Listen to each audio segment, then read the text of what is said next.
بسم اللہ الرحمن الرحیم. تمام تعریفات اللہ سبحانہ و تعالیٰ کے لیے اور لاتعداد انگنت بے حد و شمار درود و سلام نبی کریم صلی اللہ علیہ وسلم کی ذات اقدس و اطہر کے لیے. ناظرین کرام، آپ ملاحظہ فرما رہے ہیں ہم ٹیلی ویژن کا ہفتہ وار تحقیقی اور علمی پروگرام RSTU جو کہ مخفف ہے جناب الیاس ستار صاحب کے دیے ہوئے ان الفاظ کا، جو ایک سوچ ہے، ایک فکر ہے ملت اسلامیہ کی، تبلیغ کی، دعوت کی، نصیحت کی، یعنی روزز سویٹس ٹروتھ یونیورسل، مٹھاس کے ساتھ، خوشبو کے ساتھ، تحفوں کے ساتھ، ہدایہ کے ساتھ، سچائی کے ساتھ اور عالمی انسانیت کے جذبے کے ساتھ آپس میں تعلق کو، محبتوں کو فروغ دیا جائے تاکہ یہ قریب لانے کا ایک دوسرے کو سبب بنے اور پھر ہم اپنی بات دوسروں تک پہنچا سکیں، انہیں اپنا دین سمجھا سکیں. ناظرین اکرام، آپ جانتے ہیں کہ محترم جناب الیاس ستار صاحب جو کہ صدر ہیں صدر اسلام ٹرسٹ کے اور ٹیلی ویژن کے اس پروگرام کے روح رواں ہیں. آپ ماشاءاللہ پچھلے پروگرامز میں غیر حاضر تھے اور سعادت حرمین شریفین کے حصول کے لیے حجاز مقدس سعودی عرب تشریف لے گئے تھے. اللہ تعالیٰ ان کے عمرے کو قبول فرمائے، ان کی مسائل جلیلہ کو وہاں شرف قبولیت سے نواز دے، اور جو دعائیں انہوں نے اپنے لیے، ہمارے لیے، آپ کے لیے، پورے پاکستان کے لیے، عالم اسلام کے فرمائی، اللہ تعالیٰ ان سب دعاؤں کو قبول منظور فرما لے.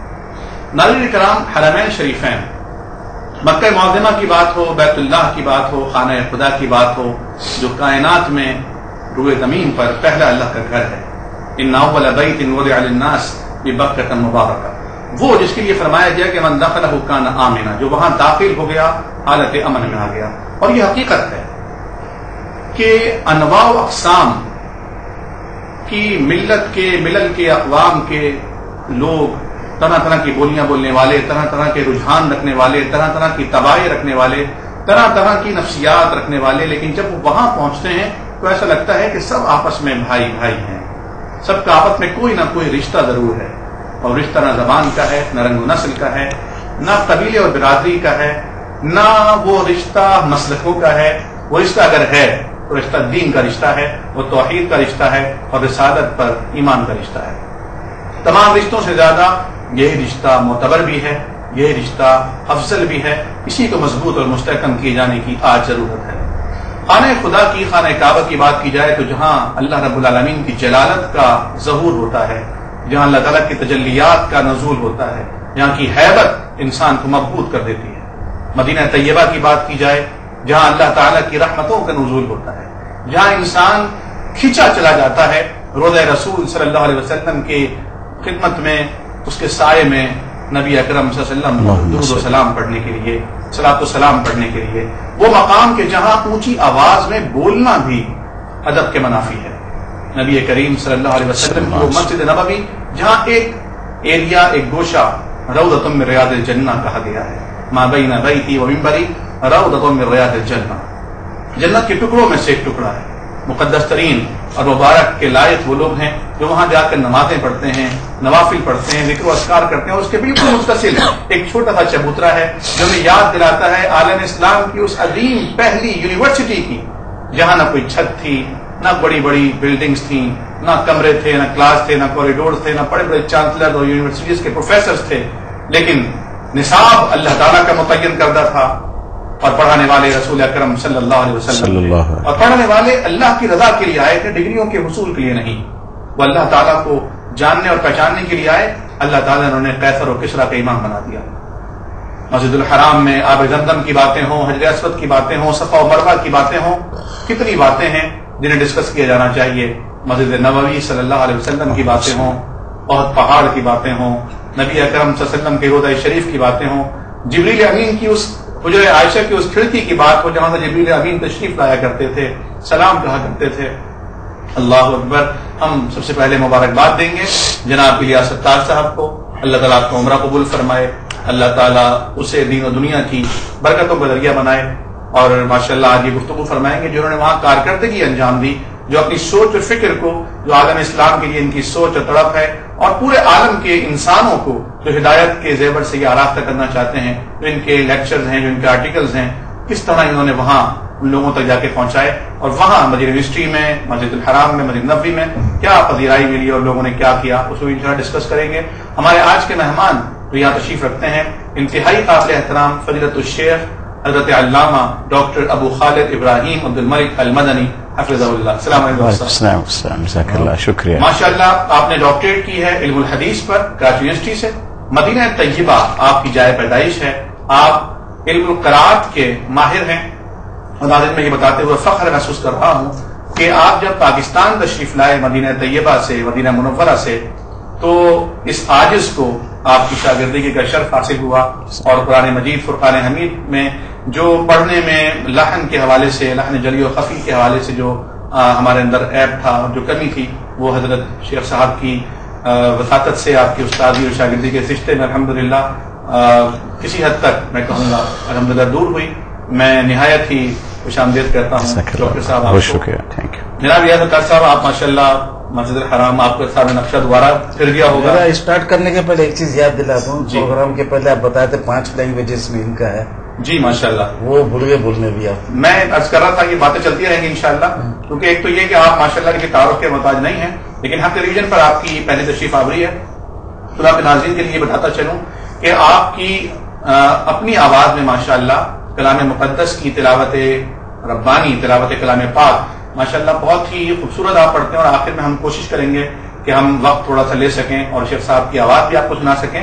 اس کا ترجمہ بھی آپ نے ماشاءاللہ اپنی آواز میں اردو میں آپ کا اپنا ترجمہ کیا ہوا ہے، اور آپ کی آواز میں ماشاءاللہ اس کی CDs ماشاءاللہ بن چکی ہیں۔ آپ نے خود اپنا ایک اسٹوڈیو، آڈیو اسٹوڈیو بہت خوبصورت ماشاءاللہ بنایا ہے، اور رحمہ ایجوکیشنل انسٹیٹیوٹ کے نام سے آپ کا ایک بہت بڑا ادارہ کام کر رہا ہے، اور شہر کے انتہائی اہم ترین علاقوں میں، اہم ترین جگہوں پر آڈیٹوریم میں آپ کے دروس قرآن ہوتے ہیں۔ عربی زبان میں، علم الحدیث میں، علم القرآن میں آپ اتھارٹی ہیں ماشاءاللہ، اور علم الحدیث کی خدمت میں ماشاءاللہ آپ لگے ہوئے ہیں۔ انشاءاللہ جیسے جیسے بات آگے بڑھے گی شیخ صاحب ماشاءاللہ آپ کے سامنے کھل کر آئیں گے، اور میں سمجھتا ہوں ہم آپ کا ان کا تعارف ہے الحمدللہ۔ جی ریاض اختر صاحب، حجر اسود کی آپ بات کر رہے تھے، وہاں سے الشیطان الرجیم، بسم اللہ الرحمن الرحیم، نحمدہ و نصلی علی رسول الکریم، انشاءاللہ ماشاءاللہ سبحان اللہ۔ پہلے تو بچپن میں گئے تھے حج پڑھنے، پھر 34 سال کچھ مہینہ میرا عمر تھا جب گئے تھے، ٹھیک ہے، اور اب 34 سال کچھ مہینہ بعد دوبارہ عمرہ کرنے گئے۔ اللہ، کیا عجیب اتفاق ہے، آپ کے ساتھ بہت شاندار ہوتی ہے ماشاءاللہ۔ 42 میں پیدا ہوئے، 76 میں گئے تھے، 34 سال کچھ مہینہ ہوا۔ اب 2011 میں گئے تو 34 سال کچھ مہینہ ہوا۔ اللہ اکبر، عجیب پلان بھی نہیں ہے، اتفاقات اتفاقات تو ہے آپ کی طرف سے نہیں، ٹائم پری پلان نہیں تھا، ٹھیک ہے، آپ کی طرف سے نہیں تھا، میرے طرف سے نہیں تھا۔ ہاں بہت خوب، بہت خوب، ماشاءاللہ۔ تو حجر اسود 3 دور میں نے دیکھا۔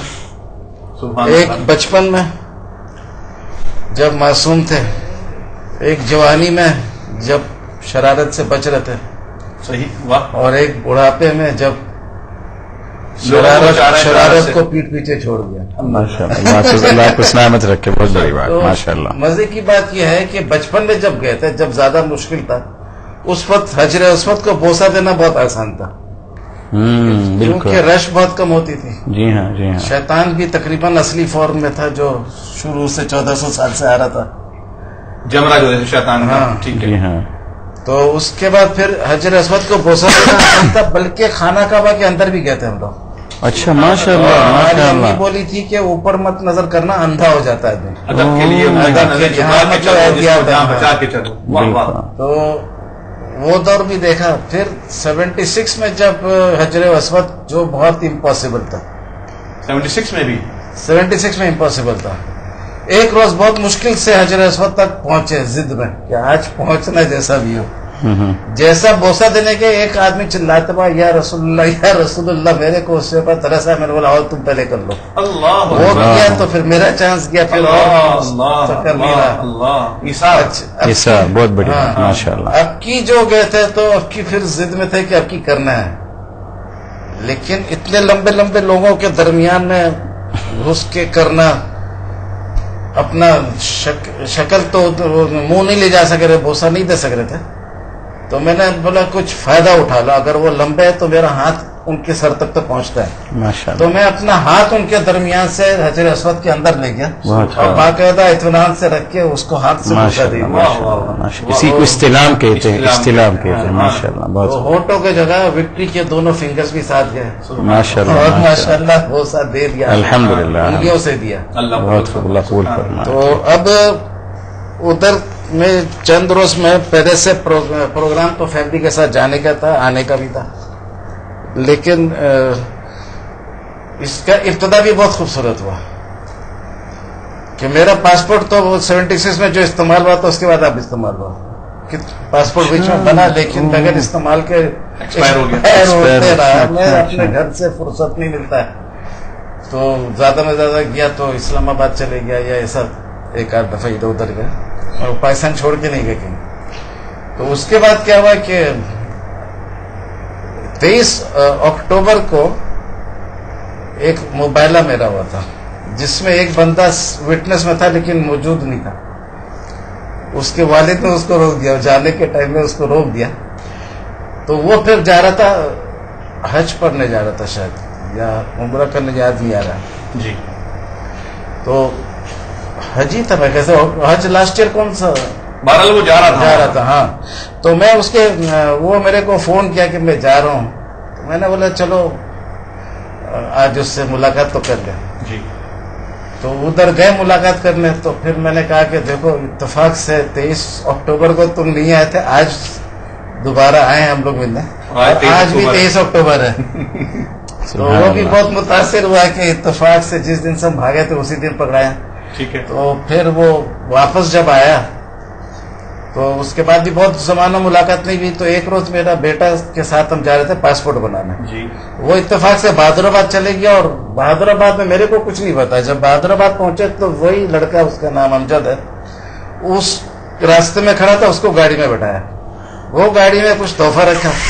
اچھا تحفہ یہ تھا کہ وہ جو کر کے آیا تھا جی عمرہ جو بھی کیا تھا تو وہ اپنے ساتھ وہ رکھا تھا, تحفہ رکھا تھا میرے لیے, اور وہ میرے کو لا کے دے دیا. میں نے بولا یار یہ بہت مزے کی بات ہے کہ حج کے لیے پاسپورٹ بنانے جا رہا, تم حج کا ہی تحفہ میرے کو دے رہا ہو, ماشاء اللہ, عمرہ کے لیے پاسپورٹ بنانے جا رہے ہیں. اور اس کا نتیجہ یہ ہوا کہ پاسپورٹ آفس جب پہنچے تو وہ تو چلے جا رہا تھا میرے کو چھوڑ کے, یعنی بیٹے کے ساتھ. تو اس کا جو زمزم کا بوتل تھا میں نے بولا چلو تھوڑا سا زمزم پی لے. تو گاڑی سے اتر کے سب سے پہلے زمزم پیا اور پاسپورٹ بنانے گیا. یہ بھی بہت اچھا, شروعات بہتر ہوئی. جی شروعات کتنا خوبصورت کہ پاسپورٹ بنانے جا رہے تھے اور زمزم راستہ میں تھا, کوئی پری پلان نہیں ہوا. تو اس طریقے سے میں جب گیا ادھر میں تو پہلے تو اپنے لیے ٹکٹ ساتھ میں بک تھا فیملی کے ساتھ. بعد میں نے بولا کہ بھائی ایک ہفتہ میرا ایکسٹینڈ کرا دو اور اپلیکیشن کو چینج کر دو, جو کچھ بھی ہے سب کے ساتھ میں بیٹا محرم بن جائے اور میرا بالکل اکیلے کر دو. ٹھیک. تو یہ فیملی 14 تاریخ کو آ گئی اور میرا 20 تاریخ کا ٹکٹ تھا. میں 6 دن رہے. تو ارادہ تھا مکہ میں کام کرنے کا, میرے کو نہیں پتا تھا, لیکن میری بیٹی نے SMS کیا تھا کہ ان کے بزرگ صاحب جو ہے استاد بھی ہیں اور میرے پرانے دوست بھی ہیں. آپ کی صاحبزادی کے بھی استاد ہیں ماشاء اللہ. وہ SMS کی تھی کہ ان کا کہنا ہے کہ مدینہ میں زیادہ ٹائم گزارنا مکہ کے علاوہ.